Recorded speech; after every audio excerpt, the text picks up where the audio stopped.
Governor office गया था, तो अपडेट को बताइए सर। एक्चुअली हम लोग मेमोरेंडम सबमिट करने गया था, आंसू की तरफ से, आया की तरफ से, आन्या की तरफ से और विक्टिम फैमिली की तरफ से।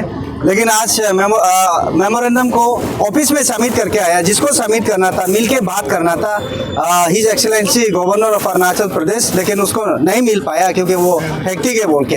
तो हम लोग सबमिट करके आया और आंसू की तरफ से 7 डेज का अल्टीमेटम दिया है।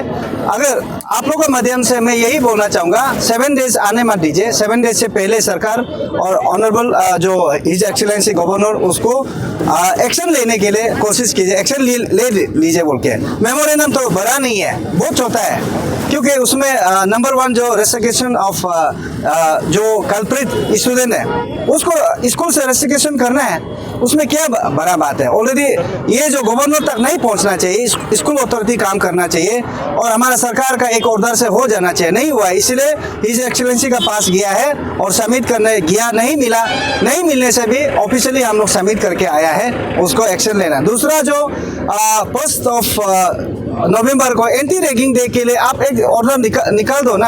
आने वाला साल में हम लोग बेटा तादो आरो को याद करते हुए एंटी रैगिंग डे का सेलिब्रेट करेगा और अवेयरनेस देगा। हमारा जो रेसिडेंशियल स्कूल है, जो प्राइवेट और गवर्नमेंट स्कूल होता है, जहाँ जहाँ में रेसिडेंशियल स्कूल है, हॉस्टलर जो बैठे हॉस्टल सिस्टम है, उसको अवेयरनेस देगा कि रैगिंग नहीं होना है, रैगिंग से किसी का जान भी जा सकता है और जान जा चुका है, दोबारा ऐसा मत करो बोल के हम लोग ये अवेयरनेस देने के लिए था।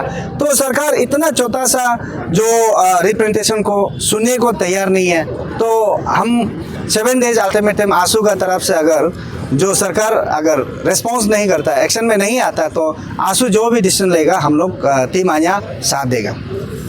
सर यहाँ देखा जाए तो जो एंटी रैगिंग फॉर्म है उसको वायलेट किया गया है और हमारा इंडियन कॉन्स्टिट्यूशन लॉ में ऑलरेडी है, इवन दो इनको फॉलो अप किया नहीं जाता है। तो सर आप लोगों की तरफ से हमारा अरुणाचल प्रदेश में जितने भी पब्लिक प्राइवेट स्कूल है, वहाँ में जो रैगिंग प्रोसेस जो चल रहा है, उनको रोकने के लिए या अवेयरनेस देने के लिए आप लोगों की तरफ से कुछ कदम उठाया नहीं जाएगा?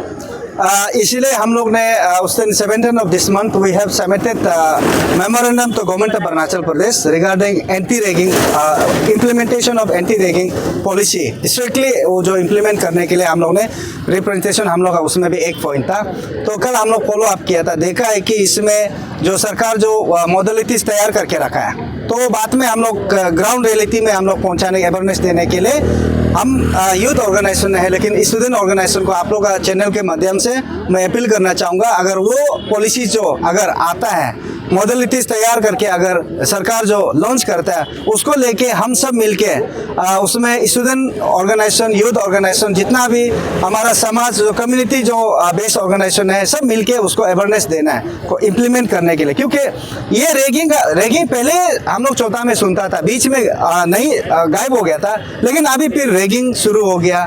रैगिंग अंदर में होता है। मैंने उस दिन पिछला बार जो मैंने प्रेस स्टेटमेंट में कहा था कि रैगिंग का कारण से मेरा अपना रिश्तेदार का एक बेटा जो मतलब ऐसा टैलेंट वाला हुनर बेटा जो वो हकला के वापस आया, बुद्धू बन के वापस आया, तो उसे पता चलता है कि रैगिंग से कितना चोट पहुंचता है। तो इसीलिए ये इम्प्लीमेंट करने के लिए उसको हम लोग अवेयरनेस जब मॉडलिटीज तैयार करने देकर उस सिस्टम को हम लोग स्कूल में जाके और आप लोग का माध्यम से हम लोग अवेयरनेस देने के लिए तैयार है। यहाँ में जो एक्यूज का फैमिली मेंबर है उसका भी बहुत बड़ा रोल प्ले किया जाता है ये केस में। तो जो एक्यूज का फैमिली मेंबर है उनको आपका तरफ से कुछ कहना चाहेगा या उनको आप क्या बोलना चाहेगा? मैं एक्यूज जो कल्प्रिट जो बेटा लोग का फैमिली का जो पेरेंट्स को, स्पेशली पेरेंट्स को मैं इस चैनल के माध्यम से अपील करना चाहूँगा, अगर आप अपना बेटा को अच्छा बेटा और आप एक अच्छा पेरेंट्स बनना चाहता है, तो प्लीज़ आप विक्टिम फैमिली को कोऑपरेट कीजिए और रेस्टिकेशन करने में आप खुद ही सरेंडर कीजिए कि मेरा बेटा को रेस्टिकेट करो बोल के आप खुद सरेंडर कीजिए। क्योंकि आप क्यों अभी तक चुप हैं? बच्चा को, अपना बेटा को बचाने के लिए क्यों कर रहे हैं? रेस्टिकेशन जो वो बड़ा बात नहीं है, आपको फांसी दो बोल के तो नहीं बोल रहा है ना, विक्टिम फैमिली डिमांड तो नहीं कर दे रहा है, लेकिन उसको सबक सिखाने के लिए स्कूल से टर्मिनेट करना, रेस्टिकेट करना बहुत जरूरी है। आने वाला दिन को ये एग्जाम्पलरी सेट होना चाहिए कि रैगिंग करने वाला का हाल क्या होता है। तो इसीलिए मैं आप लोगों का चैनल के माध्यम से, ये कोई भी हो सकता है पेरेंट्स, अभी तक हम लोग डिस्क्लोज अभी तक मालूम नहीं है कौन क्या है, लेकिन पेरेंट्स से, मैं फैमिली से अपील करना चाहूँगा, जो कल्प्रिट का फैमिली से अपील करना चाहूँगा, प्लीज़ आप कोऑपरेट कीजिए जो विक्टिम फैमिली को, उसको जस्टिस देने में आपका साथ योगदान बहुत ज़रूरी है। आप साथ दीजिए और आप उसको जस्टिस दिलाइए। सर जी एक सर्कुलर जो घूम रहा है ना अभी कि ये ऑर्डर निकला है कि जो वो 21 का जो नाम को मेंशन करके ना पेपर जो घूम रहा है उसको जो मतलब ये फेसबुक पे जो पोस्ट कर रहा है उसका अगेंस्ट में एक्शन लिया जाएगा बोलते ना, तो उसका बारे में क्या कहें? अरे मैं आपका माध्यम से मैं उन अथॉरिटी को बोलना चाहूँगा, आदमी मर गया, उसका जो जस्टिस के लिए आप एक्शन नहीं लेके, जो नहीं मरने वाला, जो एक्यूज है, कल्प्रिट है, उसका जो डिस्क्लोज करने वाला आप एक्शन लेगा होता। ये मतलब जैसे कि कहावत है ना, उल्टा चोर कोतवाल को दाते हैं, मतलब चोरी करके उल्टा मालिक को, कोतवाल को दातना, ये गलत बात है। इसलिए मैं उस अथॉरिटी को अपील करना चाहूँगा, उस डिस्क्लोज करने वाला को एक्शन लेने से पहले जो तादुहारों को जो जान से मार के रैगिंग करने वाला, उसको एक्शन ले लीजिए, आगे तादुहारों को जस्टिस दिलाए, उसके बाद उस जो डिस्क्लोज करने वाला देखा जाएगा वो इलीगल है ना लीगल है।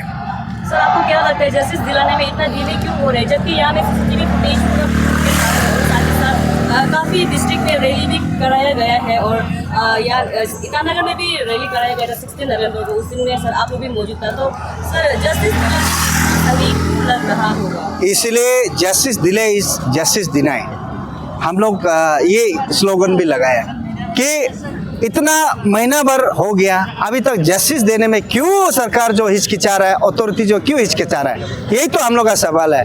और हमारा सरकार जो ऐसा है कि हम लोग पीसफुल जो तोक को एक्शन नहीं करता है, मतलब रिस्पॉन्स नहीं करता, रिएक्शन नहीं करता है, हम लोग सड़क में उतरना पड़ेगा, उतर के हम तोड़ फोड़ करना पड़ेगा, तभी सरकार जो रिएक्शन करता है, एक्शन लेता है। इसलिए ऐसा होने मत दीजिए।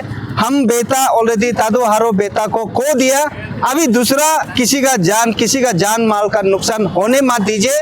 सरकार जस्टिस को डिले मत कीजिए, जल्द से जल्द एक्शन लीजिए और जस्टिस दिलाए। आपको लगता है जस्टिस मिला जाएगा यहाँ? मिलना चाहिए, नहीं मिलेगा, जैसे आंसू उतरेगा, जैसे आया उतरेगा, आनिया भी साथ में उतरेगा। Thank you.